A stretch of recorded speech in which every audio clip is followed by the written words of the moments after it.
Part 1. I have slept in the darkness for 1,000 years.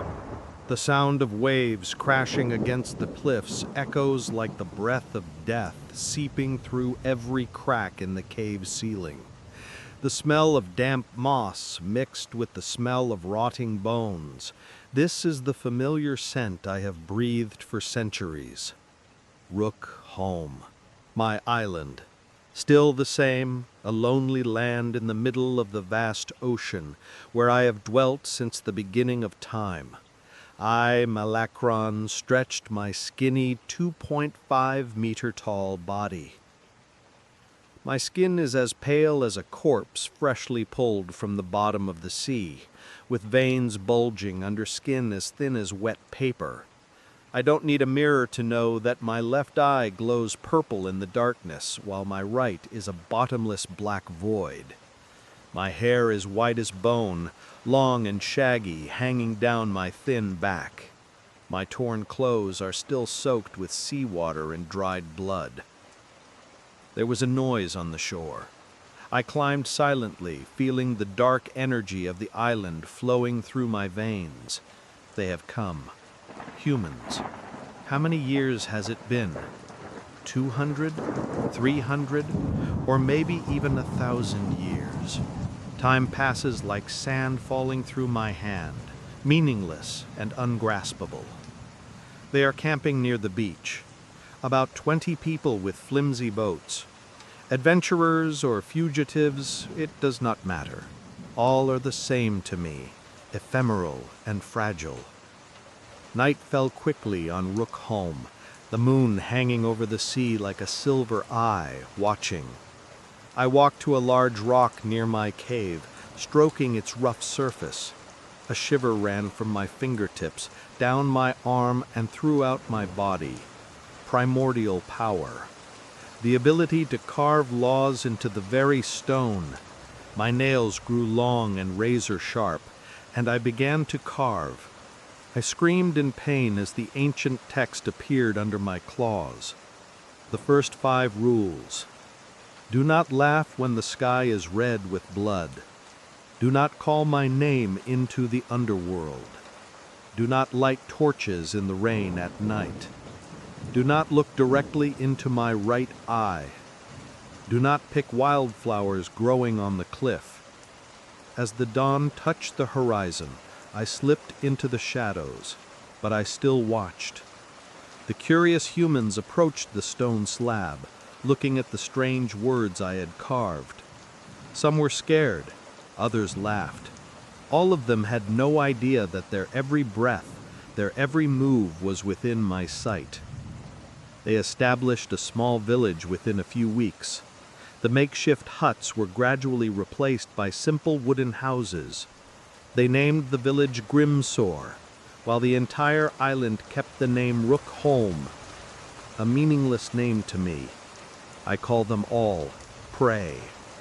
But I was in no hurry. I waited. I watched. I listened to their conversations about the stone tablet. Some said it was a warning from the gods. Others thought it was just a joke.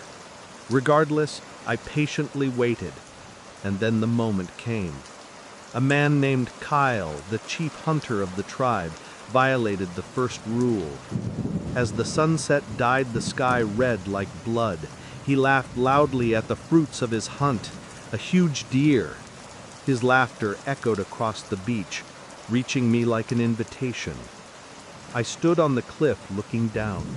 No one saw me, except Kyle. Our eyes met for a moment. I raised my hand, rotating my wrist in a small circle. It started from within. Kyle's heart beat harder and faster until his chest shook. He dropped his prey, his arms clutching his chest, his mouth open in a silent scream. Then, with a wet pop, his chest exploded like a punctured wineskin. Shards of bone and bloody flesh splattered across the white sand. His body collapsed, convulsed a few times, then became still. Blood still flowed from the large hole in his chest, seeping into the sand. Screams of horror rang out. They ran in all directions. I smiled, feeding on their fear as if it were a delicious dish nourishing my soul. Worship born of fear, it is always the sweetest. The next day, no one dared to touch Kyle's body. They left it there to decompose in the sun, a reminder. The villagers began to pass around the list of rules, their voices trembling. I carved more rules into the stone. Do not expose the dead to the sun for more than 3 days. It is forbidden to name children after the sea. Do not plant trees during the full moon. Do not touch objects that drift in from the sea. With every new rule, I felt my power growing. Their worship, born of fear, was the energy that fed me. The loneliness of 1,000 years began to fade, replaced by the feeling of being revered. One night a little girl, perhaps 8 years old, wandered into my cave. Her big round eyes widened when she saw me sitting on the stone throne. I waited for the scream of horror, but it didn't come. Instead, she tilted her head curiously. "Are you the one who writes the rules?" Her voice was clear like a small bell. I did not answer. How long had it been since I last spoke? My mother said we have to follow the rules or we will die. The girl continued, still showing no fear. But I don't understand. Why can't you smile when the sky is red like blood? I like red. A hoarse laugh escaped my throat, the sound like stones grinding against each other. It's not about the color, child. It's about respect. The girl raised her eyebrows. Respect what? Respect authority, I replied, rising from my throne. My tall figure cast a shadow over the tiny girl. The girl was silent for a moment, then nodded, as if she understood. I will never laugh when the sky is red again, she promised, and then turned and walked out, leaving me with my thoughts. That night, I looked out to sea. There was a strange feeling in my chest, a feeling almost like joy. No, not joy. Satisfaction. Yes, it is satisfying to have one's power recognized. My hoarse laughter echoed in the dark night. I am Malakron, the all-powerful being of Rook Holm, and my rules are absolute. These little humans did not know. The game had only just begun. Part 2. Time passes, eroding the rock, slow but relentless. The village of Grimsor expanded into a small town with stone houses and cobblestone streets. No more makeshift huts, no more skeptical looks. Only respect and fear for me, Malakron, their dark god. By the year 2008, modern technology had infiltrated Rook Holm, but it was strangely distorted by the rules I set.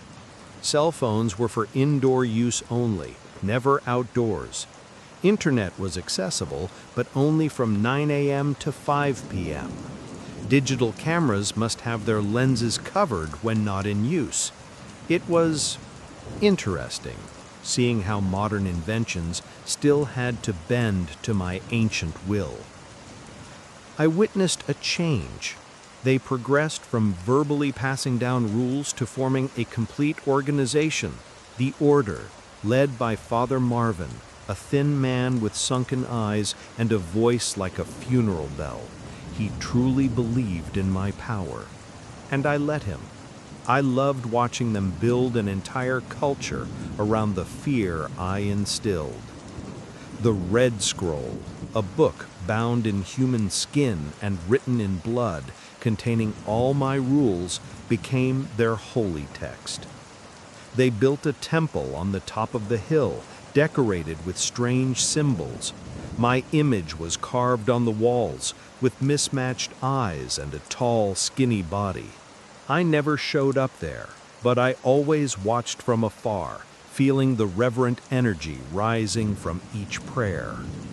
One morning, I stood on the cliff, watching them prepare for the rain praying ceremony.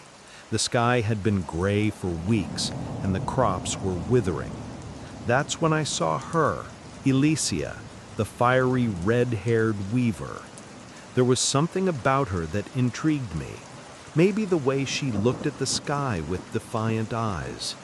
Elysia was one of the few who dared to question the reason behind the rules. "Why can't we plant trees during a full moon?" I heard her ask once. Questions went unanswered, but also unpunished. I allowed this curiosity to exist as long as it didn't lead to disobedience. The rain-praying ceremony began at noon. The whole village gathered, wearing blue robes. Father Marvin stood on the top step, holding the red scroll.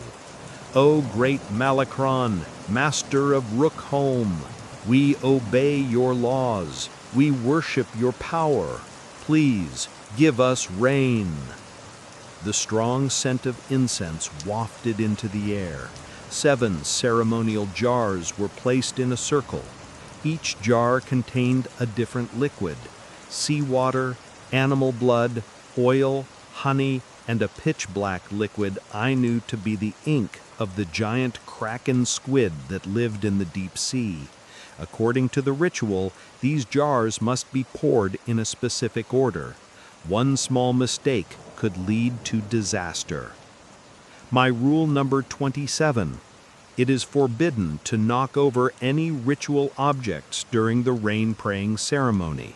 The fear before the ritual is as important as the ritual itself. Elysia stood in the line. She was the 5th person in charge of the jar of honey. I watched her. There was something wrong in her eyes today, a deep sadness, a distraction. The ceremony began. The first person poured seawater, the second poured blood, the third oil, the fourth wine. Then it was Elysia's turn. She stepped forward, her eyes unfocused, and then in just one moment her hand slipped.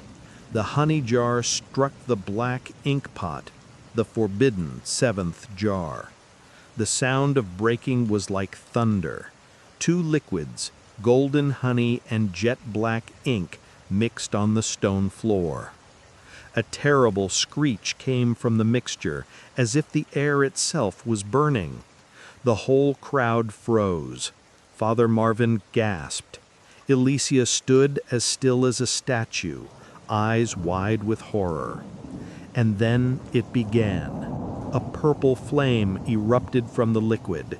It did not emit heat, but a chill that went to the bone. It crawled up Elysia's body like a sentient being, wrapping around her legs, climbing up her body until it covered her entire chest. Elysia's scream tore through the air, but was quickly extinguished as the demonic flame suddenly contracted, squeezing her chest. This was not my intentional action, but an automatic punishment for rule violators. Elysia's flesh shriveled. Layers of muscle melted into pools of bubbling blood. Her chest was burned from the inside, revealing a white skeleton that was slowly turning a charred black. The smell of burning human flesh spread throughout the square. Black smoke curled from her body, forming the shape of a giant skull in the sky, looking down at the crowd with empty eyes. Elysia crouched down, her body still burning. She did not die immediately, but had to endure excruciating pain. Amidst the groans and prayers, I heard another sound: laughter, a clear, innocent laugh. A child no more than 5 years old was standing next to his mother. He did not understand. He saw only the brilliant colors of the demon fire. For him, this was just a show. The mother quickly covered her child's mouth, eyes wide with horror, looking around as if waiting for another punishment. But I did not punish the child. Its innocence amused me. As the flames died down, Alicia was still gasping. This surprised me. Her body was almost completely destroyed, but her heart was still beating. A thought crossed my mind. Perhaps she did not deserve to die. It was just an accident, not intentional disobedience. I could not undo the punishment, but I could soften it. With a slight gesture of my hand, I extinguished the flames. Alicia would live somehow. She would bear terrible scars, a living reminder to all others. Sometimes living in pain is a far worse punishment than death. The ritual ended in an atmosphere of mourning. When night fell, I entered the deserted temple. I quietly opened the red scroll, then with nails as sharp as daggers, I added a new rule. No prolonged mourning. This may seem cruel, but I had my reasons. Prolonged sadness would weaken them, making them prone to more mistakes. It was better to let them learn to live with fear than to let sadness consume them. That night I heard crying from all over the village. But between the cries I also heard the soft laughter of the child, laughing in its sleep. I stood on the cliff overlooking the night sea. A strange feeling welled up inside me. Not satisfaction, but something akin to regret. I shook my head to clear the thought. I am Malachron. I have no room for weakness or compassion. Rules are rules. Punishments are inevitable. But as dawn broke, something magical happened. From the clear blue sky, the rain began to fall. Soft, cool, and full of life. The rain prayer, though it ended in tragedy, had been answered. I wondered if it was my doing or just a coincidence. But the villagers wouldn't question it. They would see this as a sign that I had accepted Alicia's sacrifice, and they would worship me all the more. And perhaps that was what I wanted. Part 3. On Rook Holm, tradition and rules still coexisted with smartphones and laptops. The red scroll was much thicker now, containing over 40 rules. Father Marvin was older, more stooped, but his eyes were still sharp. Alicia survived.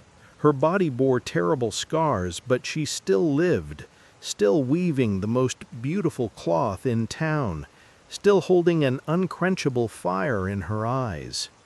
Everything continued as it should, until one hot summer morning. I was sitting in my cave, looking at the ancient drawings on the cliffs, drawings I had carved thousands of years ago, drawings of my origin, of the dark energy that gave birth to me, and of a mission I had long forgotten. Suddenly, I felt a strange presence, not human, at least not entirely. It was an energy I had never felt before on Rook Holm. I left the cave and stood on the high cliff. A small ship had just docked, not a fishing boat, but a strange ship with black sails and a hull painted a dull gray. A single man stepped out. Even from this distance I could see his features. He was about 6 feet tall, thin, with skin as gray as ice, covered in cracks, like a map of dark lands. His eyes were pitch black, without whites, just 2 deep pits. Lazarus. The name echoed in my mind, though I couldn't explain how I knew it. The villagers greeted him warily. 2 guards from the order approached, explaining the rules. Lazarus just nodded. A faint smile appeared on his expressionless face. But what happened next made the blood freeze in my veins. Lazarus walked straight toward the center of the square, where the ring of sacred fire was kept burning. According to rule number 12, No one was allowed to step through that ring of fire except Father Marvin, but Lazarus walked with astonishing calmness straight through the fire, as if it were air. The flames seemed to shy away from his body. And then Lazarus looked up at the bright sunlit sky. "Malacron," he called out, "I know you are watching. I have come to challenge you." His call violated rule number 2. It is forbidden to speak my name except during designated ceremonies. The villagers froze in horror. Father Marvin, who was in the temple, rushed down. Caden, one of the most elite guards, did not wait. He drew his ceremonial sword, a weapon said to be capable of destroying even supernatural entities, and rushed toward Lazarus.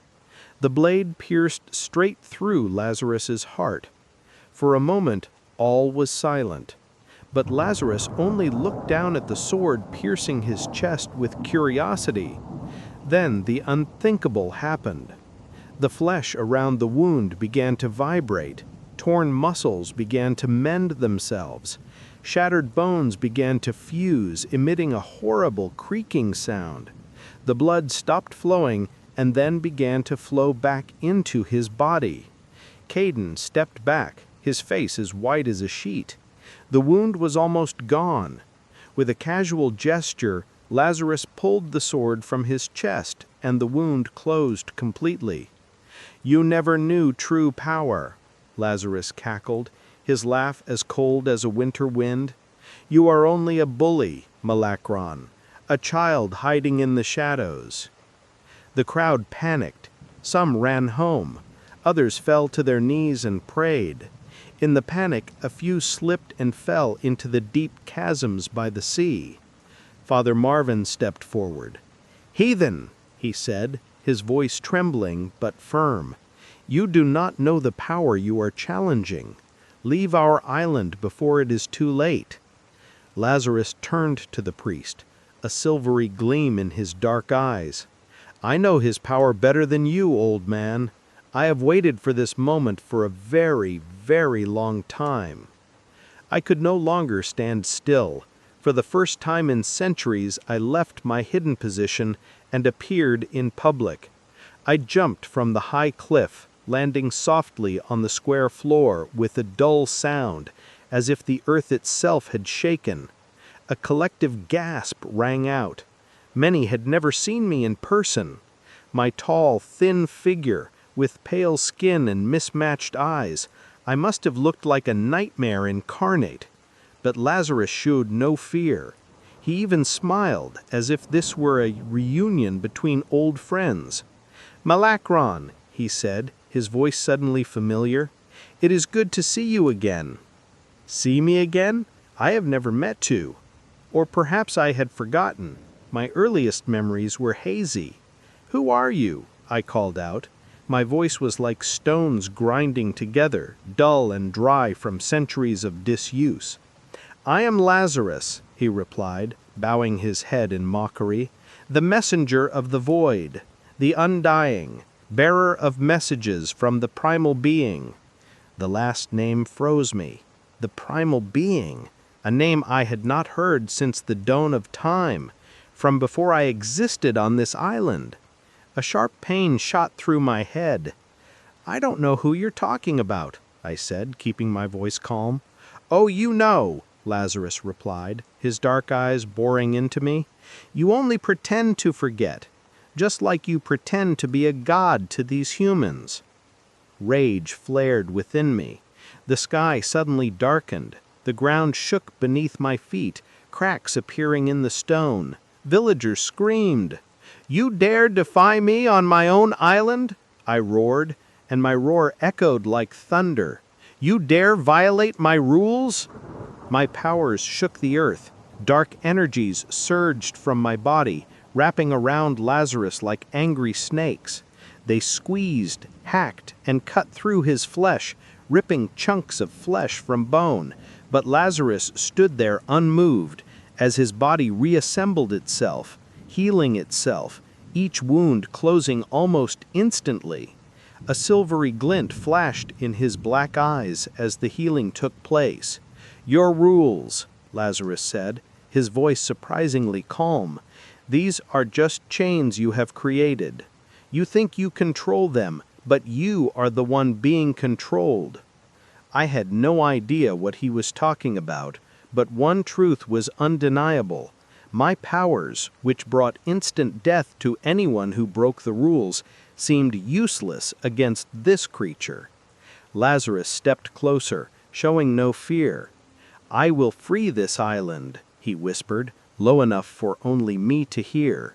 "I will break every chain you have created. And eventually, I will free you, Malakron, whether you want it or not." Then, before I could react, Lazarus turned and walked out of the square with a leisurely gait, as if he had just strolled through a garden. The villagers avoided him, watching with a mixture of horror and curiosity. I stood there, feeling something I had long forgotten: helplessness. For the first time in thousands of years, I was facing something I could not control, could not destroy. Father Marvin crept up to me, kneeling in reverence. "Great Master," he whispered, "who is this infidel? How could he survive?" I didn't answer right away, my eyes still following Lazarus's retreating figure. Finally, I said, "An ancient enemy, a threat greater than anything you have ever known." I turned to look at Father Marvin, my mismatched eyes shining with a new determination. "Summon the Dark Order. Prepare for the Liviac summoning ritual." Father Marvin's eyes widened. "Liviac? But, Master, it has not been summoned in over 300 years. "Because the island has never faced such a threat," I replied, my voice cold as ice. "Lazarus wants to challenge my power. He will soon know what true power is." When I returned to my cave, a strange feeling haunted me. Not anger or even fear, but a feeling almost like an awakening, as if a part of me that had been sleeping for so long was slowly waking up. I looked back at the ancient drawings on the cave walls, the ones I carved when I first came to this island. One of them, faded over time, showed a swirling, shapeless black figure with flashes of light, like electricity in a rainstorm. The primal entity? I wondered.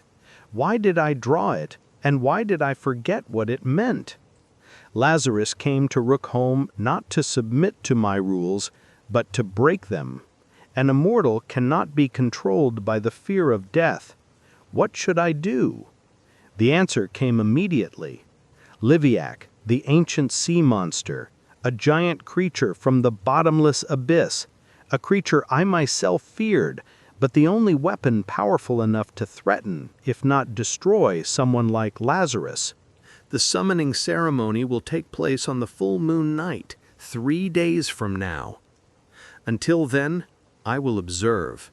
I will find a way to destroy him, no matter the cost. Because this isn't just about protecting my power over Rook Holm anymore. This is about protecting my existence against an enemy from a distant past, carrying secrets that I had deliberately buried. Part 4. The full moon hung over the sea like a giant eye, watching Rook Holm. Tonight, the moon seemed bigger, brighter, and had a pale red tint, the harbinger of a ritual. I stood on the shore where the waves licked my pale blue feet. Behind me, a circle was formed of torches stuck in the sand.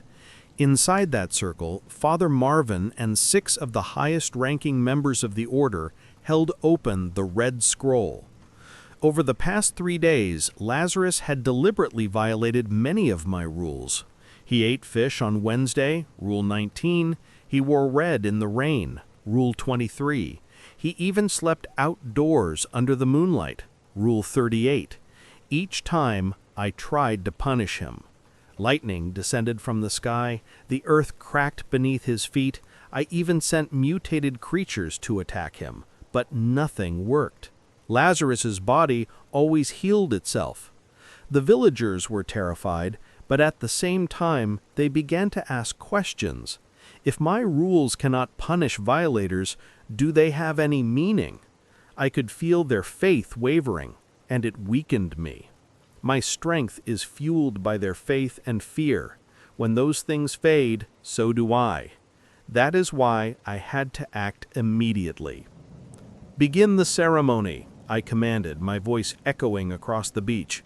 Father Marvin nodded and began reading from the red scroll, not in the common tongue, but in an ancient language. As the ancient syllables rang out, the sea began to boil. The wind rose, howling. I stepped out further, walking straight into the water until the waves came up to my waist. I raised my hands. "Liviak!" I called its name, my voice echoing like thunder. "Creature from the bottomless abyss, I, Malachron, call upon you. Arise and obey my command." For a moment, nothing. Then the sea began to shake.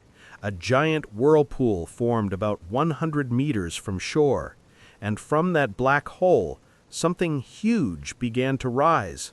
First, large, glossy black scales, the size of doors.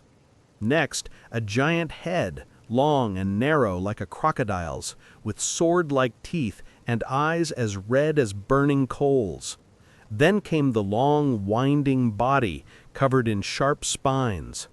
Liviak, an ancient sea monster, at least 50 meters long.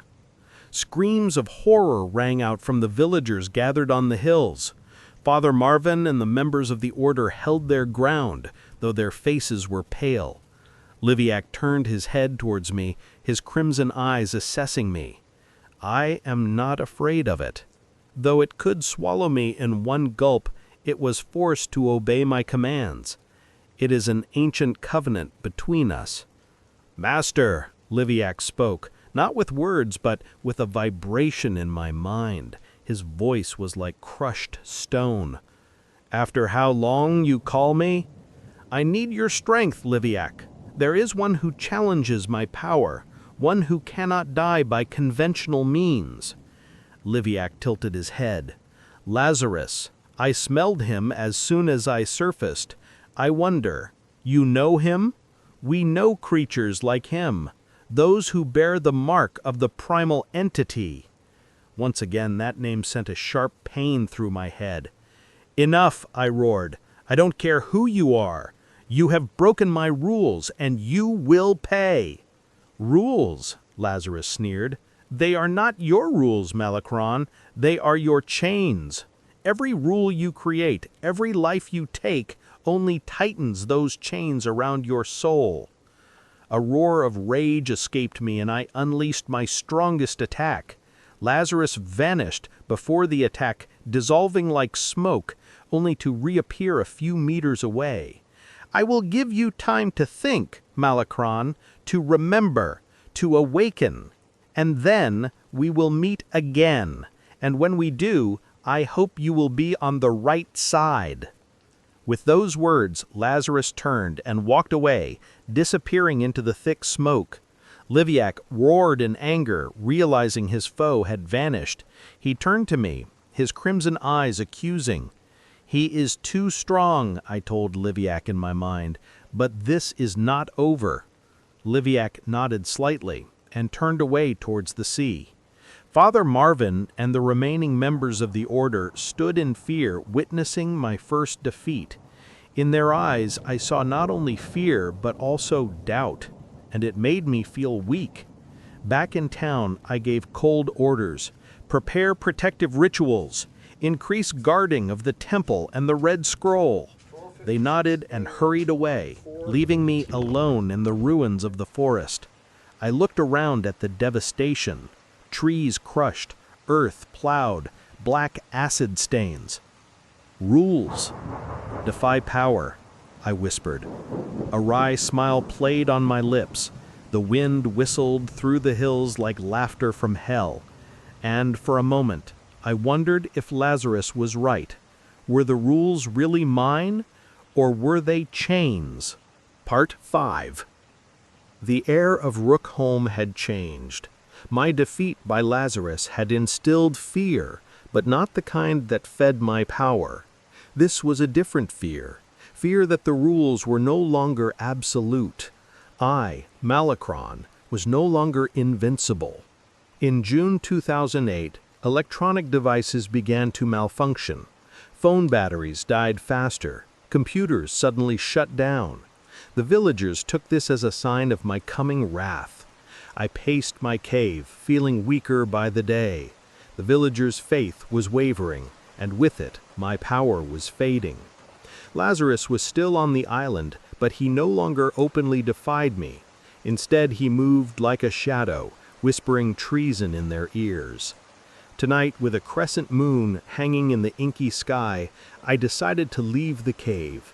I hovered over the town, invisible. As I passed the old temple on the hill, I noticed a faint light coming from inside. Not from the sanctuary, but from a hidden room deep below.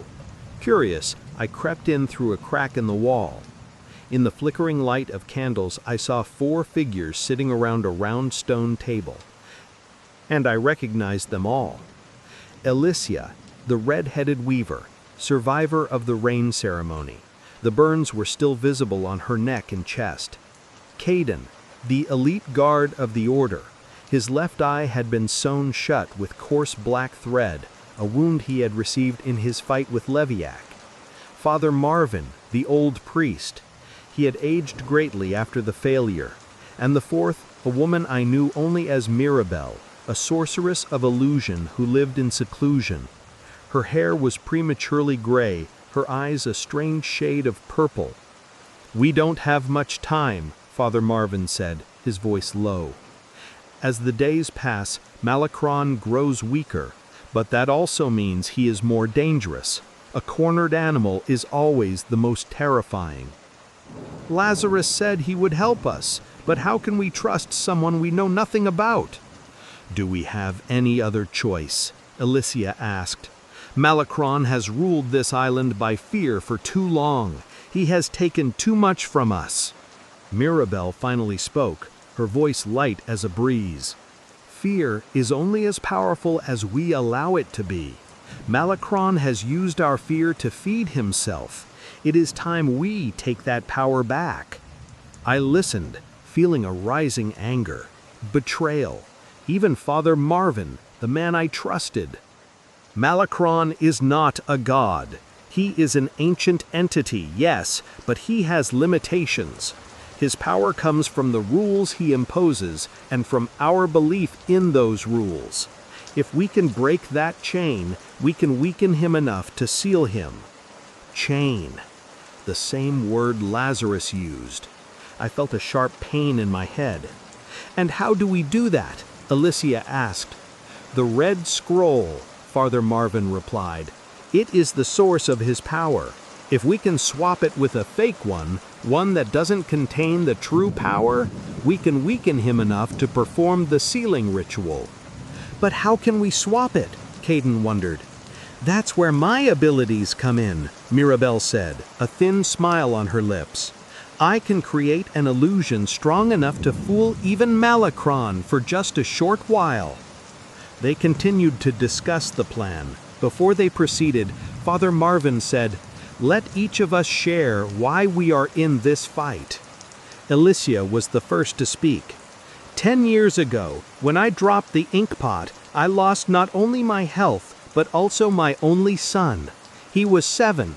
He was so terrified when he saw me burned that he fled into the woods and never returned. They found his body 3 days later, fallen into a ravine. Malachron took everything from me. I did not know this. I had never cared about the fate of the relatives of those who broke the rules.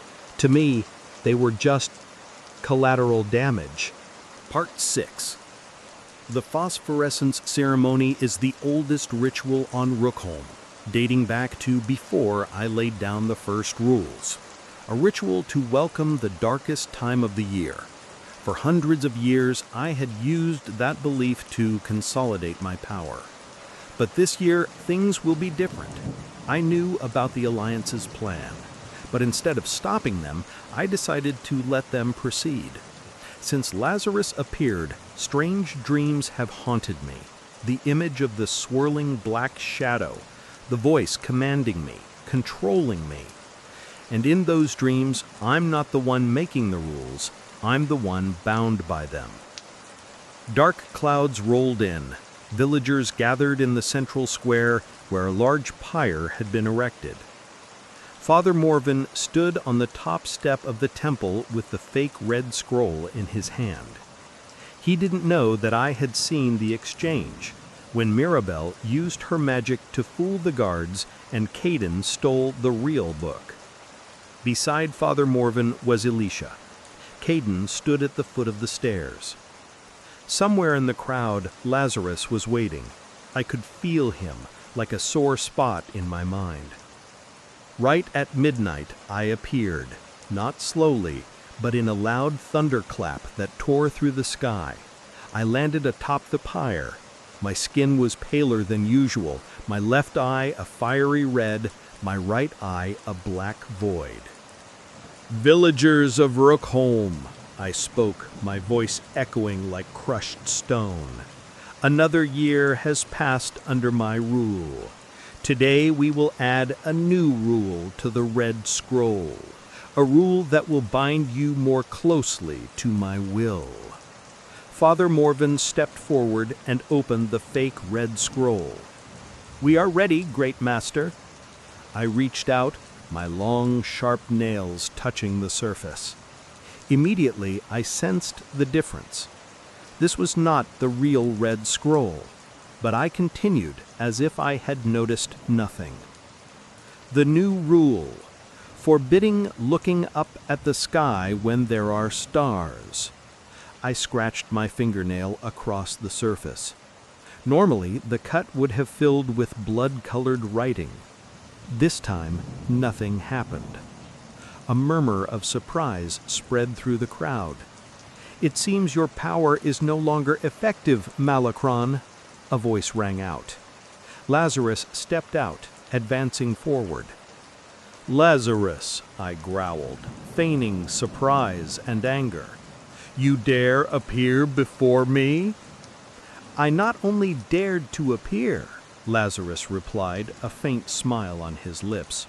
"I also dared to tell everyone here that Malacron is not a god. He is only a slave, a tool of an even darker force." A murmur of astonishment spread. "Continue, heathen," I challenged. "Tell them your lies." "Not lies," Lazarus replied, his eyes boring into me, "but the truth you have forgotten, Malacron, the truth about your origins and the chains that truly bind you." Father Marvin stepped forward, standing beside Lazarus. "He is right. In years of studying the ancient texts, I have discovered the truth. Malacron is not the one who makes the rules. He is the one bound by them.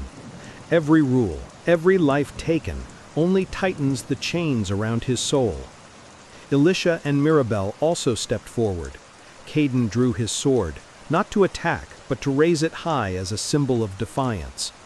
"Today," Lazarus said, "we will break that chain, not just to free us, but to free Malacron himself from the control of the primal entity." I could have attacked them, but I didn't. I wanted to know the truth. Lazarus gave a signal, and a group stepped forward, carrying the real Red Scroll. The Red Scroll was not the source of Malacron's power, Lazarus explained. It was his prison, the container of the rules that bound him, and today we will break it. Father Morven stepped forward, holding a ceremonial knife. "But before we do that, we need to know if Malacron is ready to face the truth. Is he ready to remember?"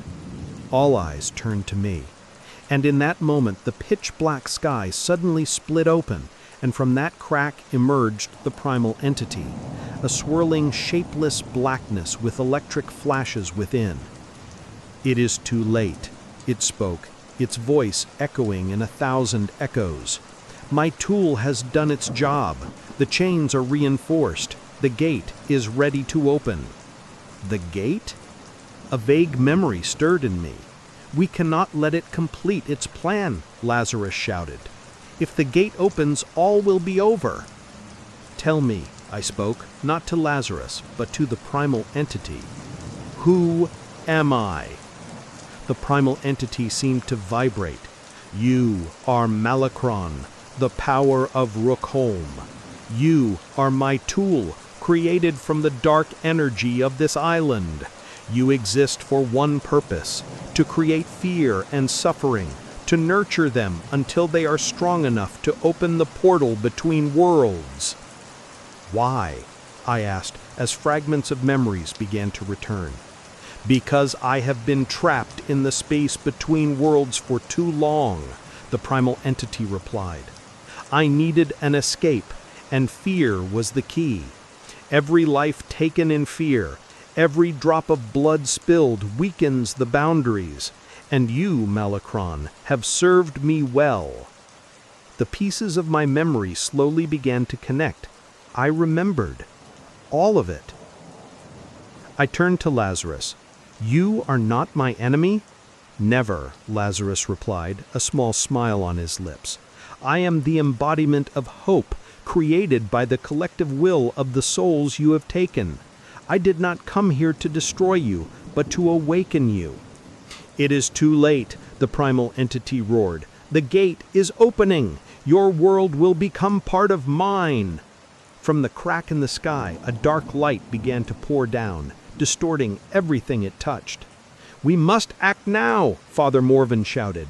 "The sealing ritual." Mirabelle and Caden hurriedly formed a circle around the red scroll. Lazarus stood in the center. Father Morven began to chant. The primal entity shot dark energy beams at them. I didn't have time to think. I acted on instinct. I dove between that stream of energy and the group performing the ritual. Terrible pain washed over me as dark energy ripped through my body. But I did not fall. I stood firm, using my remaining power to protect them. "Malachron!" Lazarus called, surprise on his face. "You are protecting us!" "I am defending the truth," I replied, every word hurting. "Finish the ritual!" They quickly moved on. Blood from the self-inflicted wounds of Alicia, Mirabelle, Caden, and Father Morven dripped onto the red scroll. Lazarus placed both hands on the book, and a silver light began to radiate from his palms. The primal entity roared, "You cannot do this! I am eternal!" But the ritual continued. The red scroll began to vibrate. Every rule written on it, every curse and chain began to burn with a strange silver flame. I felt the chains on my soul begin to weaken. The bonds that had blinded me for thousands of years gradually dissolved, and with them buried memories returned. Memories of me before I became Malachron, of the time when I was a being of light and hope, before being twisted into its tool by the primal entity. In a dazzling moment, the red scroll crumbled into dust, and with it the crack in the sky began to close. "This isn't over, Malachron," the primal entity roared in its last moment. "I will find a way back. I will find another tool." With a deafening bang, the crack closed completely. The sky over Rook Holm was clear again, the stars sparkling. I collapsed, my body almost completely destroyed. Lazarus rushed to my side. "Did you remember everything?" he asked softly. "I remember all," I replied, my voice weak. "Who I was. I came here to protect this island from the primal entity, but I failed, and I became its tool." "You have not failed," Lazarus shook his head. "You were only deceived, and now you are free." I looked around and saw the villagers gathered, no longer afraid, but filled with curiosity and, strangely, compassion.